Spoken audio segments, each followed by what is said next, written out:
Hi மக்களே, வெந்தய சாப்பாடு எப்படி செய்யறதுன்னு பார்த்துடலாங்களா? ஃபஸ்ட்டு வந்து குக்கர் வச்சு எண்ணெய் தேவைங்கிற அளவுக்கு ஊற்றிட்டு, அதுக்கப்புறம் பார்த்திங்கன்னா கடுகு போடக்கூடாது.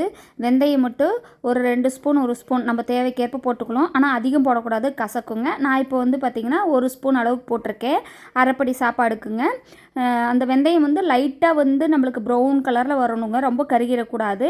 அது வந்ததுக்கப்புறம் பார்த்திங்கன்னா வெட்டி வச்ச வெங்காயம், தக்காளி, பச்சை மிளகா, கறிவேப்பிலை, பூண்டு இதெல்லாமே போட்டு நல்லா வதக்கணுங்க. வதக்கினதுக்கப்புறம் வந்துட்டு நம்ம காரத்துக்கு வரமிளகாத்தூள், கொஞ்சம் மஞ்சத்தூள் போட்டு உப்பு போட்டு நல்லா கிளறி விட்டுட்டு, அதுக்கப்புறம் பார்த்திங்கன்னா அரிசி உள்ளே போட்டுட்டு, அதுக்கப்புறம் தண்ணி ஊற்றி உப்போட அளவு பார்த்துட்டு பெருங்காயத்தூள் போடணுங்க.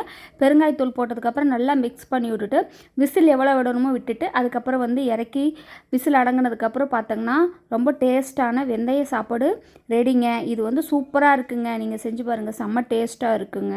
பாய்.